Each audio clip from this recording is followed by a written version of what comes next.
Hey guys, welcome back to the Horror with your hostess with the mostest, Jennifer, as always. So we are going to be doing another movie review, and this is one that I know I have done before quite some time ago. I thought I would revisit it because I feel like my feelings for this movie have changed a little bit for the positive.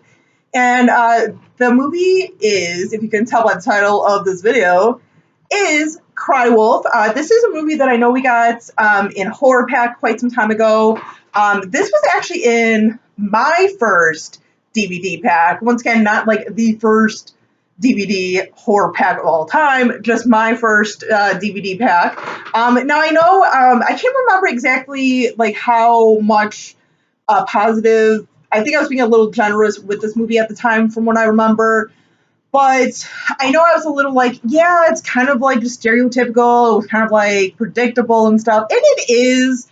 It is pretty predictable and stuff. But honestly, this is one of those movies, and this is a good example of when I talk about a movie that I don't really like, but I'm like, you know what? Maybe I'll watch it again. Maybe it'll grow on me. This movie definitely has kind of grown on me a little bit. Is it one of my favorites? Is it going to be like in my top 25 one day? No. But I've definitely grown an appreciation for this movie.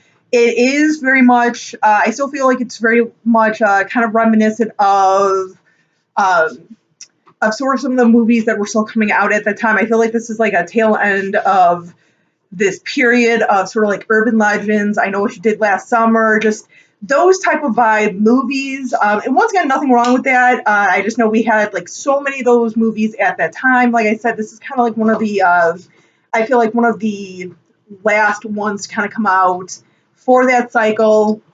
And, I was watching this the other night, a couple nights ago, revisiting this movie. And honestly, I do appreciate like the way that they were setting it up and everything, the story and everything. Like for example, the redheaded girl Dodger, who's kind of like the queen bee of this group and everything. To really kind of see like how, after viewing it a couple of times over the last year and a half, I do something that I do kind of enjoy about this movie now that's kind of grown on me is, like I said, she's kind of the queen bee of this group, and she, spoiler alert, she is the one who ends up like being like the killer who killed the one girl at the beginning of the movie. I like how she kind of was trying to figure out who to pin this on so she can kind of get away with it, getting the help of her friends without her friends knowing that she's the one who committed a murder and everything. To just sort of like, it was almost like, oh, like what a kid would think of, or a teenager being like, oh crap, I just did this. How am I going to get like out of this? I can't say anything. So, she has her friends kind of play this game, this weird kind of twisted game of, hey, like, how would you murder someone? Who would be the murderer and everything, and blah, blah, blah. So she really kind of like through that figures out how and who to pin all this on and everything, which happens to be the new kid from like England or something with his little accent.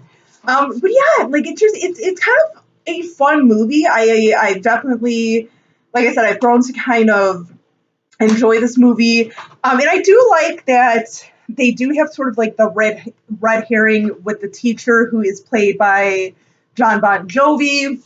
And the whole reason why, this girl, Dodger, killed this other girl at the beginning of the movie is because her little teacher, little John Bon Jovi, decided to start sleeping with other people, which, that's her teacher. Should be sleeping with her teacher no matter what, man. I'm just saying. I don't care how cute little Johnny Bon Jovi is. But no, I feel like that's, it's such a stereotypical thing to have that red herring, and such an obvious red herring, because, for a little bit, you can kind of figure out who the real killer is and everything, but, to have Jovi be like sort of the red herring, I know it's like, it's so kind of overdone and everything, but in a way you do kind of need it in a lot of these movies. But no, it's a fun one. It's a good little one. like I said, it's definitely has kind of grown on me. And the one way that it kind of has grown on me is like after I did my review and everything, I would start thinking about this movie, thinking about certain points of this movie, and then I would kind of like after a few days watch this movie, or after a few weeks watch this movie again. Like I've watched this movie um like maybe 4 times, 4 to 5 times, and a lot of that was just because, like I said, I would kind of be thinking about this movie and certain little things about this movie. I know I know. I'm pretty sure in my first review, I was kind of like, ugh, I hated the characters. They're very kind of boring. They're very kind of uh, stereotypical, generic people. Like, in what I mean by that, like you have that sort of like emo kind of guy who has like the little stud. He has a little like his little spiked hair and everything, jet black. He's not quite goth, he's not quite emo, and he's definitely not quite totally prep.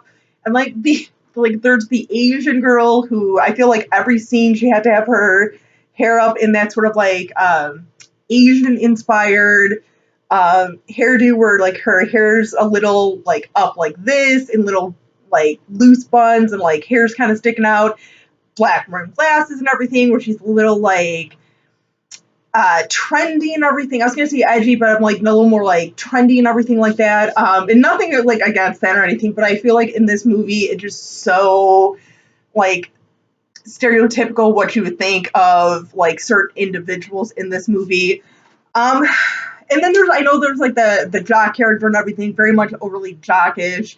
It's once again stereotypical jock and everything. But honestly, I mean, even with like those kind of things where you're like, it is kind of a fun one. I have to admit, it's a fun one. I mean, I wouldn't honestly. I would probably give this a like 5.5 to a 6 out of 10.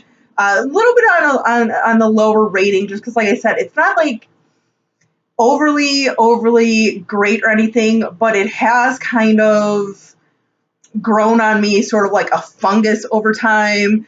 But no, it's a little fun one, especially like I said, considering this was kind of like at the end, towards the end of that cycle of like Urban Legend, Scream, Valentine, blah blah blah blah blah, all those movies. But it's a decent one. It's a decent one. So something like this, definitely, like I said, I got this in Horror Pack a year and a half ago. I'm glad that they sent it to me. So well done, Horror Pack. Well done. But yeah, that's just my little retake on Cry Wolf. Till next time, you guys, as always, stay creepy, classy, and a little bit sassy.